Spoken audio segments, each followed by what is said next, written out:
एक बार फिर से आप सभी लोगों का बहुत बहुत स्वागत है मेरे छोटे से YouTube चैनल पर। अभी पिछली वीडियो में हम लोगों ने पढ़ा था कि प्रकृत संख्या किसे कहते हैं। अब देखो दूसरे नंबर पे आता है पूर्ण संख्याएं। पूर्ण संख्याएं किसे कहते हैं? देखो इसको इंग्लिश में होल नंबर के नाम से जाना जाता है। इसका जो डिफिनेशन होता है कुछ इस तरह से, जब हम प्रकृत संख्या में जब हम प्राकृत संख्या में तो उसे पूर्ण संख्या कहते हैं।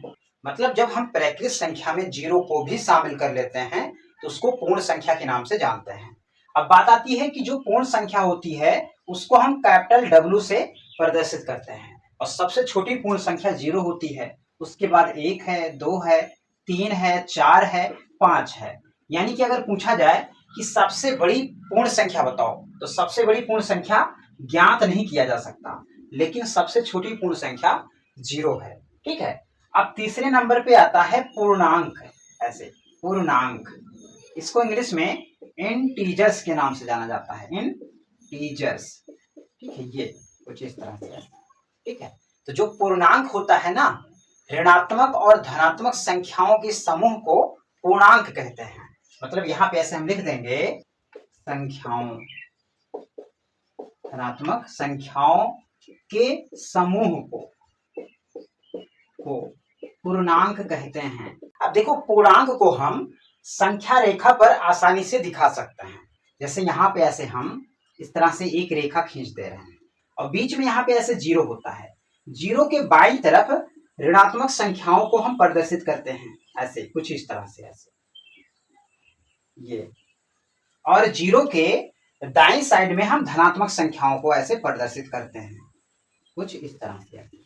देखो यहाँ पे ऋणात्मक संख्याओं से रिलेटेड ना कुछ इंपॉर्टेंट क्वेश्चन हैं, इनको अच्छे से दिमाग में बैठा लीजिए। पहला क्वेश्चन है कि सबसे छोटा धनात्मक पूर्णांक तो +1। यहाँ पे देखो धनात्मक पूर्णांक की शुरुआत +1 से होती है। दूसरा, सबसे बड़ा धनात्मक पूर्णांक तो ज्ञात नहीं किया जा सकता, क्योंकि 4 के बाद 5 आएगा, 6 आएगा, 7 आएगा, 100 आएगा, 1000 आएगा, लाख आएगा। मतलब कि सबसे बड़ा धनात्मक पूर्णांक ज्ञात नहीं किया जा सकता। तीसरा पॉइंट, सबसे बड़ा ऋणात्मक पूर्णांक तो -1। ये देखो सबसे बड़ा -1 है, उसके बाद -2 है, उसके बाद 3 है, ऐसे। तो देखा जाए कि सबसे बड़ा ऋणात्मक पूर्णांक तो -1 है, इसको अच्छे से याद रखिएगा। चौथा, सबसे छोटा ऋणात्मक पूर्णांक तो ज्ञात नहीं किया जा सकता। भाई ऐसे जाओ ना, -4, -5, -100, तो कहां तक जाएगा ये कोई पता होता नहीं है। पांचवा पॉइंट, जीरो, तो जीरो ना तो धनात्मक पूर्णांक है और ना ही ऋणात्मक पूर्णांक है। जीरो को तटस्थ पूर्णांक के नाम से जाना जाता है, ना तो ये धनात्मक में होता है ना तो ऋणात्मक। नंबर 4 पे आता है सम संख्याएं, इंग्लिश में इवन नंबर के नाम से जाना जाता है। तो सम संख्याएं किसे कहते हैं?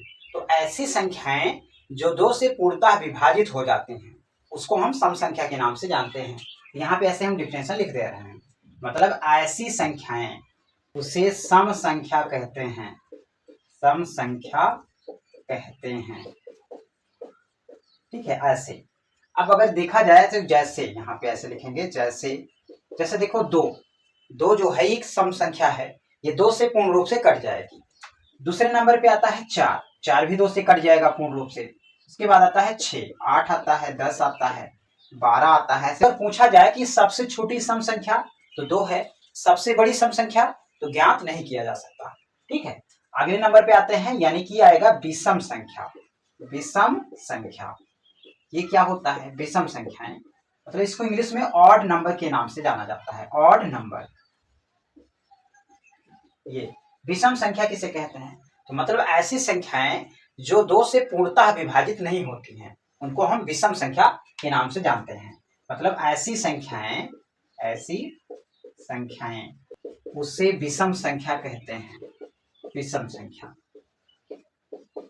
संख्याएं कहते हैं।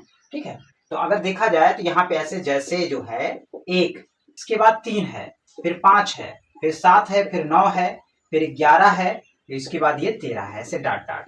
मतलब अगर कहा जाए कि सबसे छोटी विषम संख्या तो 1 है, सबसे छोटी सम संख्या तो 2 है। ठीक है, और सबसे बड़ी विषम संख्या तो ज्ञात नहीं किया जा सकता, क्योंकि ऐसे लिखते जाओ आपको सबसे बड़ी विषम संख्या नहीं मिलेगी।